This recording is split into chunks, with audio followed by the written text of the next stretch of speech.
밥상 위에 음식이 너무 잘 차려져 나오자 한 남자는 기뻐하기는커녕 오히려 의심부터 들었다고 합니다. 이게 대체 무슨 속셈이지? 도대체 왜 나한테 이렇게까지 잘해주지? 평범한 사람이라면 그저 고마워했을 그 한 끼 앞에서 그는 본능적으로 경계부터 했던 거예요. 기쁨이 아니라 두려움이 먼저 올라왔던 겁니다. 이 사람은 평양에서 복싱 선수로 뛰다가 대한민국으로 넘어온 서철원 씨입니다. 얻어맞는 걸 업으로 삼던 사람이 정작 따뜻한 밥상 앞에서 몸을 움츠린 겁니다. 주먹 앞에서는 눈 하나 깜짝 안 하던 사람이 친절 앞에서 되레겁을 먹은 거죠. 대체 그는 그동안 어떤 세월을 살아왔길래 잘 차려진 밥 한 끼를 함정처럼 느꼈던 걸까요? 오늘은 이 한 끼의 의심에서 시작하는 이야기를 따라가 보려 합니다. 서철원 씨의 증언인데요. 왜 그가 친절을 두려워하게 됐는지, 그리고 그 두려움 뒤에 어떤 배신의 상처가 있었는지, 그 이야기를 따라가다 보면 사람을 이렇게까지 의심 많게 만드는 체제가 대체 무엇을 앗아갔는지가 보이거든요. 그럼 그 첫 번째 실마리부터, 다시 말해 그가 살아온 복싱 이야기부터 하나하나 풀어보겠습니다. 북한에서 운동선수로 산다는 건 우리가 아는 것과는 사뭇 다른 일이었습니다. 우리나라에서 운동선수가 금메달을 따면 병역이 면제되기도 하고 두둑한 연봉이나 연금을 기대할 수도 있죠. 그런데 그가 증언하는 북한 선수들의 꿈은 놀랍게도 그런 게 아니었습니다. 그들의 유일한 소원은 비행기를 한번 타보는 것이었다고 해요. 국제대회에 나가려면 비행기를 타야 하니까요. 오직 그 비행기 한번 타보겠다는 일념으로 선수들은 링 위에서 얻어맞고 또 얻어맞았던 겁니다. 코뼈가 내려앉고 손이 나가도 오직 그 하늘길 하나를 바라보며 버텼다고 해요. 우리로선 선뜻 이해가 안 되는 참으로 서글픈 꿈이었습니다. 그런데 그렇게 얻어맞으면서도 그는 끝내 그 비행기를 타보지 못했습니다. 결국 그가 처음으로 비행기에 오른 건 아이러니하게도 북한을 떠나 한국으로 향하던 그날이었어요. 대한민국에서는 강아지도 비행기를 탄다는 이야기를 듣고 그는 얼마나 허탈했을까요? 누구나 원하면 쉽게 오르는 그 비행기를 그는 그렇게 오래 얻어맞으면서도 타지 못했으니까요. 지금 돌이켜보면 대체 누구를 위해 그렇게 맞았는지도 모르겠다고 그는 말합니다. 그 모든 노력이 다 감시와 통제 속에서 쓰러져 갔던 거예요. 평양에서 나름 괜찮게 산다고 자부했던 그였지만 이곳과 비교한 이 명함도 못 내밀겠더라는 말을 그는 담담하게 남겼습니다. 그렇게 애타게 바라던 하늘길이 정작 목숨을 걸고 나라를 등지고서야 겨우 열렸다는 사실. 그 하나만으로도 북한이라는 나라가 청춘에게 무엇을 허락하지 않았는지가 다 보이는 듯합니다.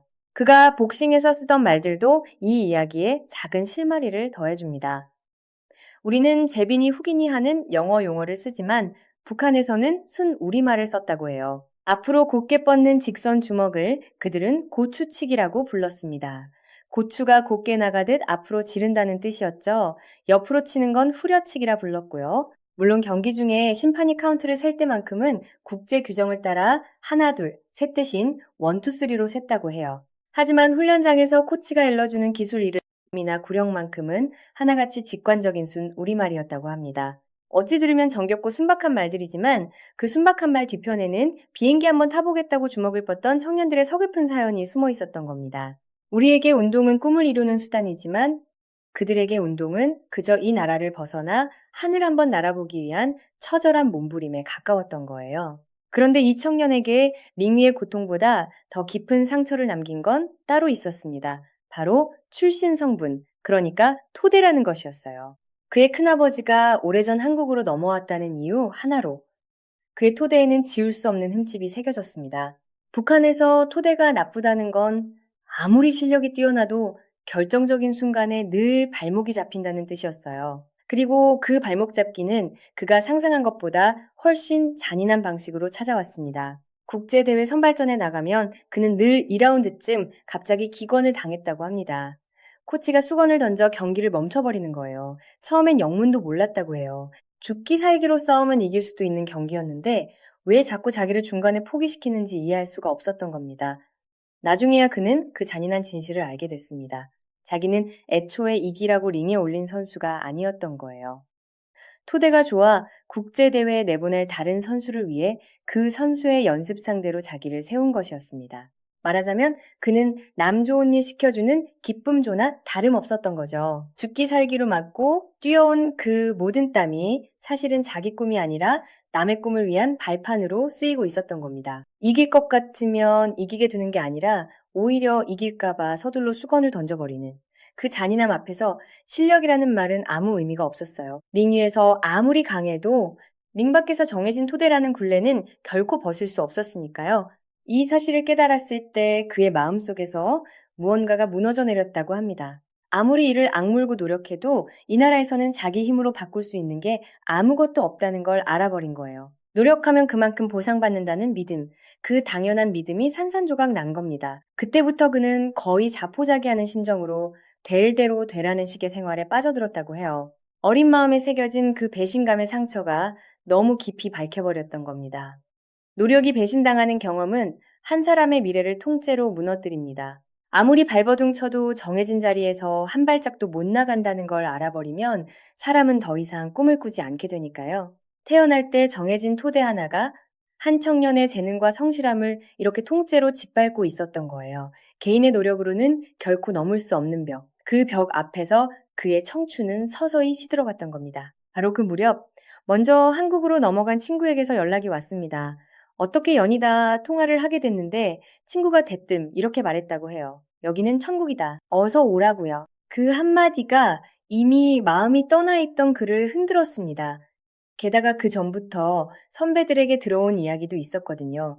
그것도 대놓고는 못하고 붙잡혀 갈까봐 정말 가까운 친구들끼리만 몰래 주고받던 소문이었어요. 한국 선수들은 땀이 잘 마르는 기능성 운동복을 입는다더라, 우리하고는 아예 상대가 안 되게 잘 산다더라 하는 이야기들이었죠. 그 중에서도 그의 귀를 사로잡은 건 한국에서는 집집마다 숟가락, 젓가락이 따로 있듯이 자동차도 아빠 차 따로, 엄마 차 따로 있다는 이야기였습니다.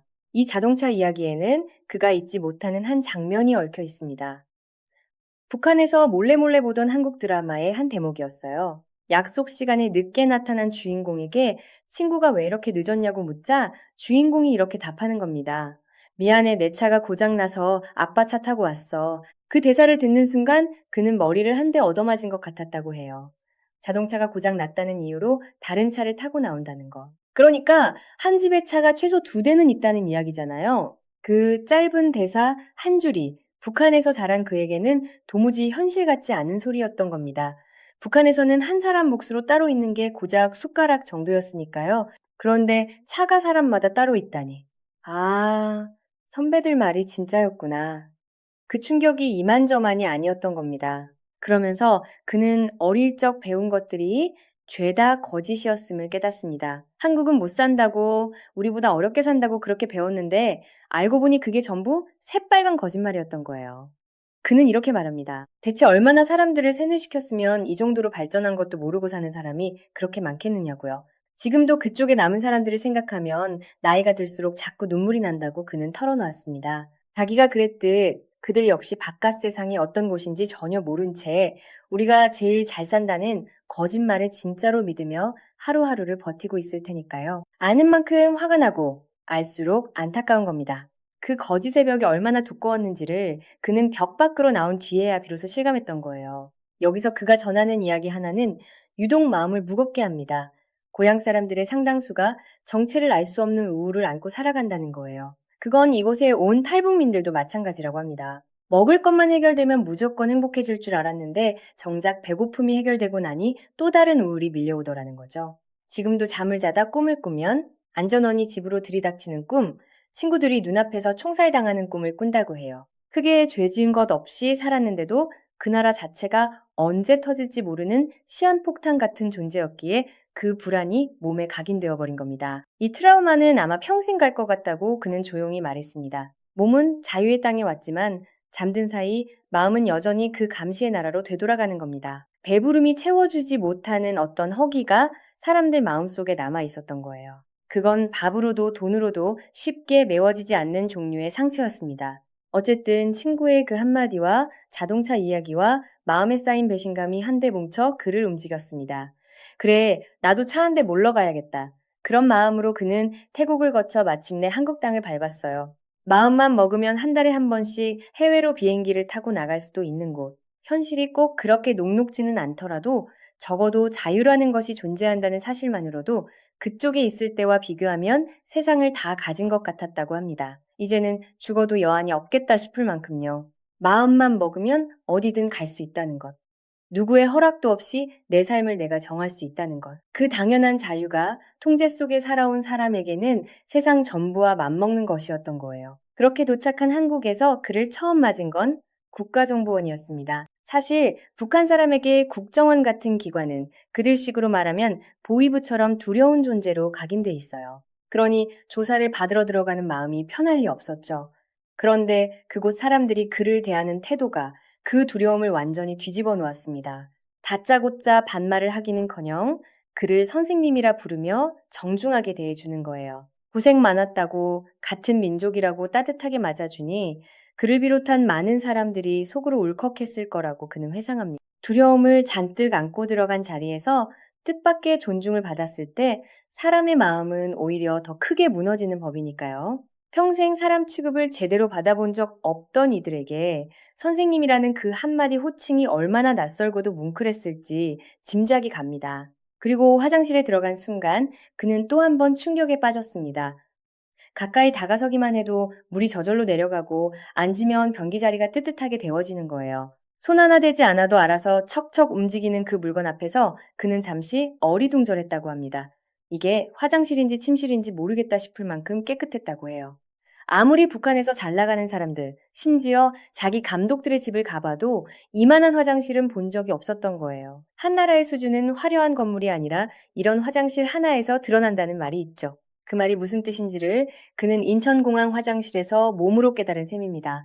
공항 바닥은 또 어떻고요? 떡을 굴려도 먼지 하나 안 묻을 만큼 깨끗해서 담요 한 장 깔면 그대로 누워 자도 되겠다 싶었다고 해요. 북한의 웬만한 집 안방보다도 공항 바닥이 더 깨끗했던 셈입니다. 탈북민들 사이에서는 인천공항에 처음 내리면 신발을 벗어야 하나 싶어 잠시 멈칫한다는 말이 있을 정도라고 해요. 우스갯소리 같지만 그 안에는 그들이 살아온 세상과 이곳의 격차가 그대로 담겨 있는 겁니다. 자, 이제 처음에 그 밥상 이야기로 돌아가 봅니다. 국정원과 하나원에서 그를 기다린 건 골라 먹을 수 있는 식사였습니다. 그는 뷔페라는 말조차 몰랐다고 해요. 먹기 싫으면 안 먹어도 될 만큼 음식이 넉넉하게 차려지는 그 광경 자체가 그에게는 도무지 이해가 안 되는 것이었습니다. 한두 명도 아니고 수백 명의 탈북민을 한꺼번에 수용하는 곳인데도 음식이 모자라기는커녕 늘 넉넉하게 차려졌다고 해요. 게다가 그 수많은 탈북민에게 출신이나 토대를 따지지 않고 누구에게나 똑같은 식사를 내주는 거예요. 서로 먹기 싫다면 남길 만큼 음식이 흔한 그 광경을 그는 처음엔 도무지 받아들이기 어려웠다고 합니다. 바로 이 대목에서 그가 왜 잘 차려진 밥상을 보고 의심부터 했는지가 드러납니다.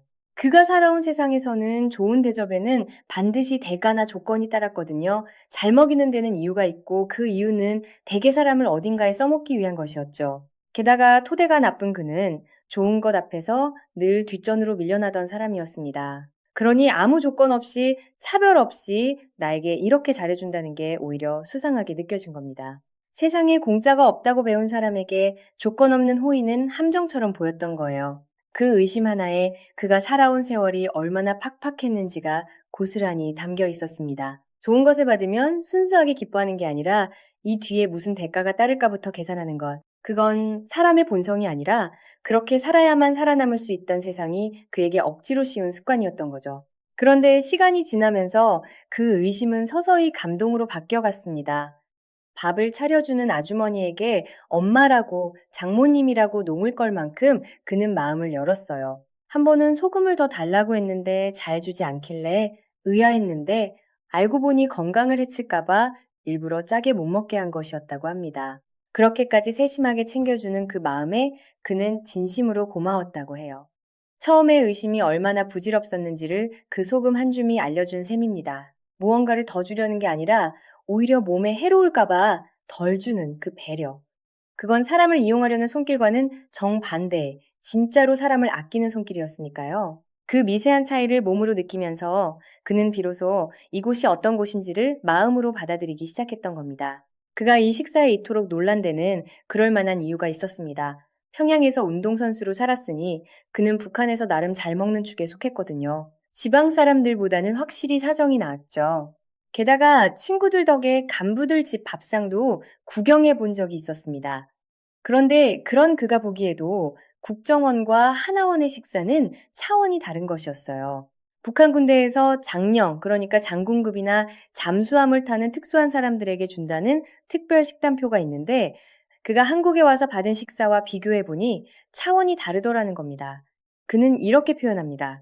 이건 북한 장령급 식사가 아니라 대통령이 드시는 밥상 수준이더라고요. 수많은 사람을 한꺼번에 먹이면서도 음식이 떨어지지 않고 칼로리까지 따져가며 챙겨주는 그 모습을 그는 도무지 잊을 수가 없었던 겁니다. 이 대목에서 우리는 두 체제가 사람을 어떻게 대하는지를 아주 선명하게 보게 됩니다. 한쪽에서는 토대가 나쁘다는 이유로 재능 있는 청년을 연습 상대로 소모하고 노력해도 아무것도 바뀌지 않는다는 절망을 심어줬습니다. 반면 다른 쪽에서는 위조 신분이든 어떤 출신이든 따지지 않고 똑같은 밥상을 차려주며 사람으로 대접했어요. 서철원 씨가 처음 느낀 그 의심은 결국 두 세계의 간극이 얼마나 컸는지를 보여주는 증거였던 겁니다. 사람을 도구로 보는 세상과 사람을 사람으로 보는 세상. 그 차이가 밥상 하나에 고스란히 담겨 있었던 거죠. 무기의 성능이나 건물의 높이로는 다 보이지 않던 그 차이가 조건 없이 차려진 따뜻한 밥 한 끼에서 가장 선명하게 드러난 셈입니다. 인천대교를 건너며 그는 또 한 번 가슴이 벅찼다고 합니다. 끝이 보이지 않는 그 긴 다리를 보며 정말이지 천국에 온 것 같은 느낌이 확 들었다고 해요. 명절에나 겨우 불이 들어오던 정전이 잤던 평양에서 온 그에게는 밤에도 환하게 불을 밝힌 그 다리가 그야말로 딴 세상의 풍경이었던 겁니다. 얻어맞아가며 비행기 한번 타보려던 청년이 이제는 그 비행기를 타고 넘어와 불빛 가득한 다리 위에 서 있었던 거예요. 그토록 오래 갈망하던 하늘길과 눈앞에 펼쳐진 그 환한 불빛, 그 두 가지가 한꺼번에 밀려오니 천국이라는 말 말고는 달리 표현할 길이 없었을 겁니다. 밥 한 끼를 함정처럼 의심하던 한 남자의 이야기는 그래서 단순한 문화 충격담이 아닙니다. 그것은 사람을 도구로만 쓰던 세상이 한 사람의 마음속에 얼마나 깊은 의심과 상처를 심어놓는지를 보여주는 이야기예요. 좋은 것을 받고도 마음 놓고 기뻐하지 못하는 그 습관은 그가 못나서가 아니라 그를 그렇게 길들인 체제 탓이었으니까요. 그리고 그 의심이 감동으로, 경계가 고마움으로 바뀌어가는 과정이야말로 한 사람이 비로소 사람답게 대접받기 시작했다는 증거였습니다. 지금도 그는 고향에 남은 사람들을 생각하면 눈물이 난다고 말합니다. 이 발전한 세상을, 이 조건 없는 따뜻함을 알지도 못한 채 살아가는 사람들이 여전히 그곳에 많으니까요. 잘 차려진 밥상 앞에서 의심부터 하던 그 마음이 언젠가 그곳 사람들에게도 스르르 풀리는 날이 오기를, 조건 없이 건네는 밥 한 끼가 함정이 아니라 그저 사람의 온기라는 걸 그들도 마음 놓고 믿을 수 있는 날이 오기를 바라봅니다.